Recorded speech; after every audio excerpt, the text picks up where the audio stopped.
Aspirin for primary prevention reduces the non-fatal ischemic events but increases the non-fatal bleeding events. Therefore, this is nicely balanced out, which has led to the guideline changes.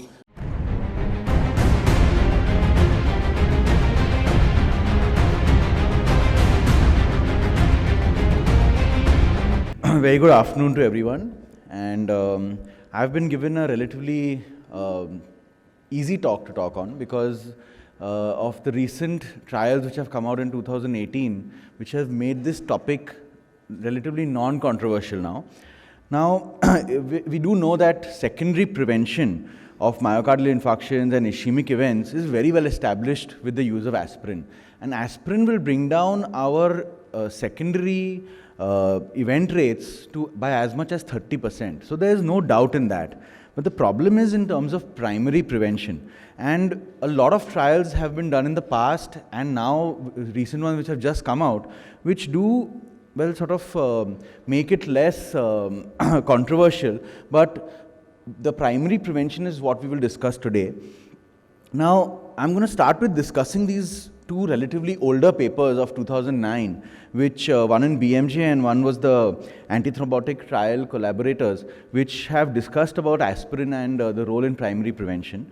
This is a summary slide of around 6 large trials which evaluated the use of aspirin in primary prevention. And as you all can see, 3 of them were showing equivalent or no specific benefit, but a couple of them did show some benefit. Now, pertaining to the session today in terms of women health, the last trial that you'll see there it was the largest trial in the group, and it actually showed no benefit of using aspirin. So again, the use of aspirin specifically in terms of preventing cardiovascular events and strokes in women, right from the early trials, was always in a bit of doubt. And this trial was the first one which sort of laid light to that topic. And this paper, which came out in BMJ, was specifically for the use of aspirin in diabetes. As we know, a lot of people will say that, oh, you're diabetic, just take a little bit of aspirin, baby aspirin, it will not cause any problem. But as you can see, the aspirin does significantly reduce the risk of myocardial infarction, reduced it in men, but not so in women.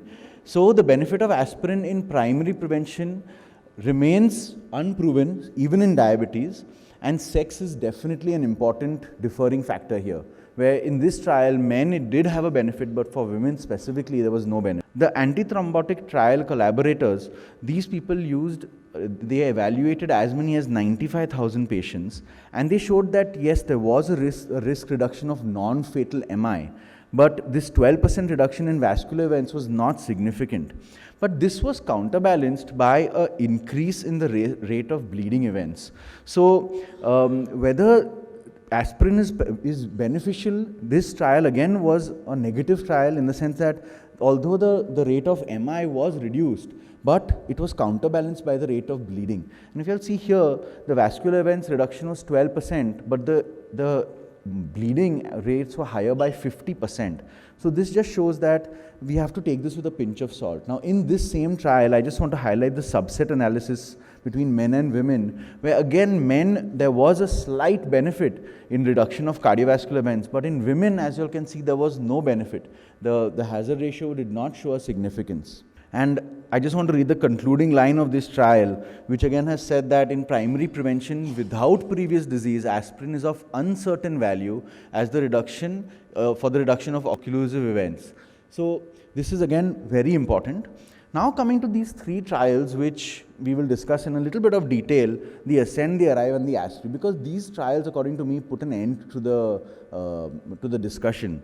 The ASCEND trial, again, aspirin in diabetic patients.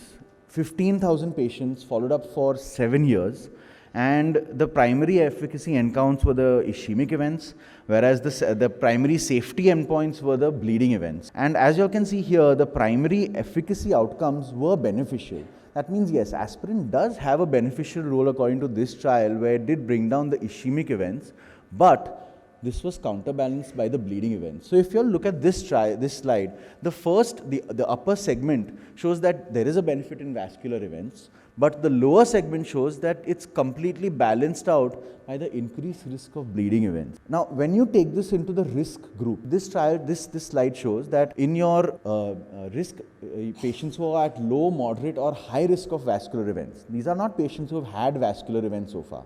These are just patients at risk. In these groups also, there is an increase in the incidence of ischemic events in all three as the risk increases.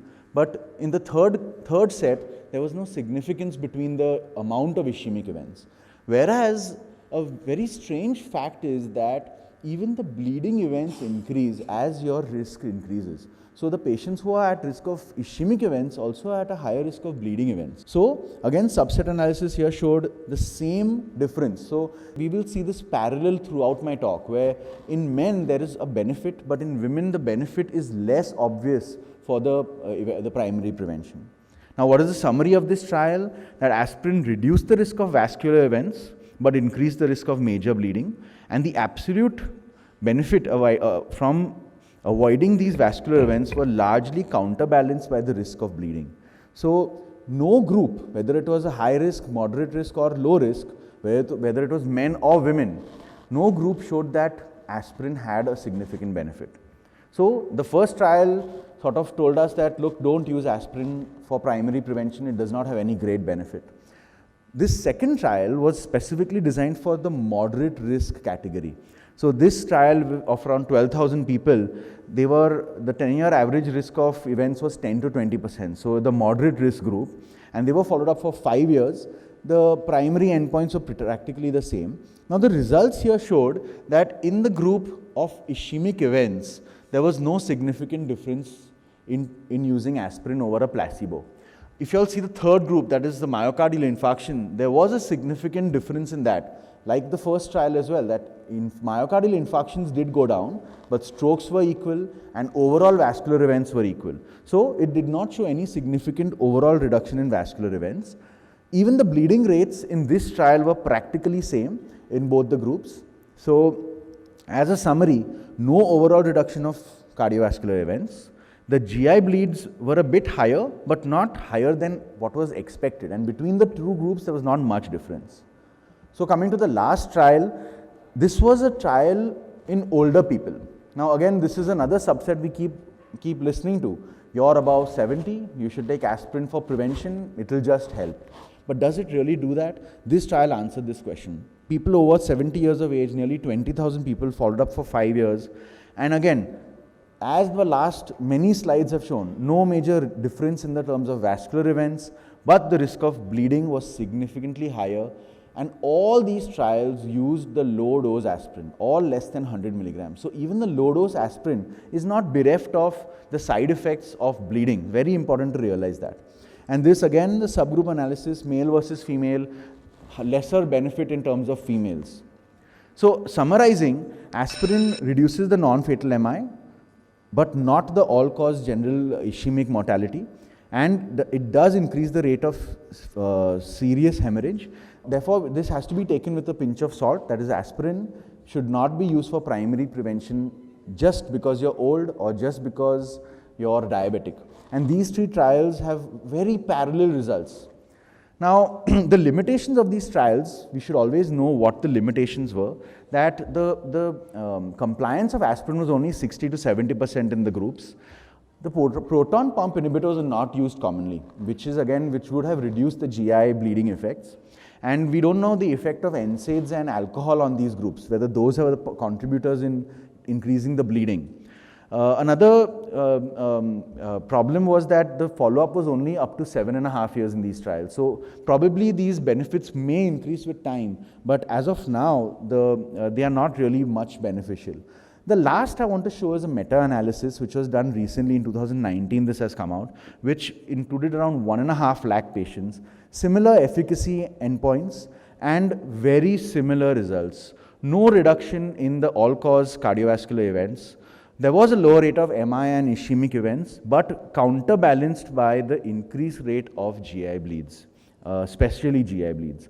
So this is quite important that as a summary, aspirin for primary prevention reduces the non-fatal ischemic events but increases the non-fatal bleeding events. Therefore, this is nicely balanced out, which has led to the guideline changes, which are that only in a high risk group, as long as that high risk group is not at a higher risk of bleeding, should we consider as a 2B indication for using aspirin in prevention.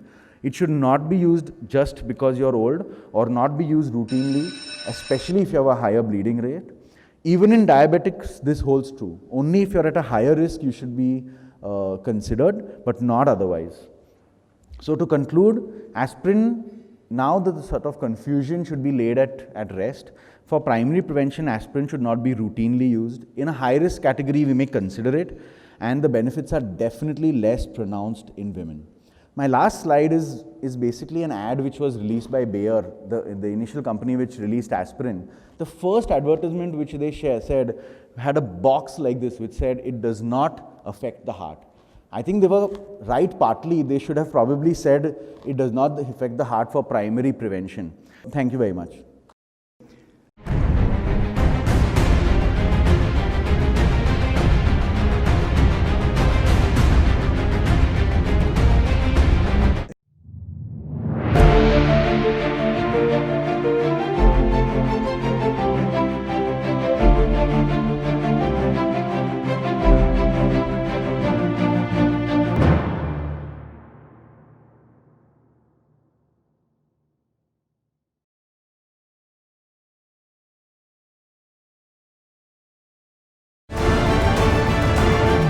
Insights from the world's best medical minds.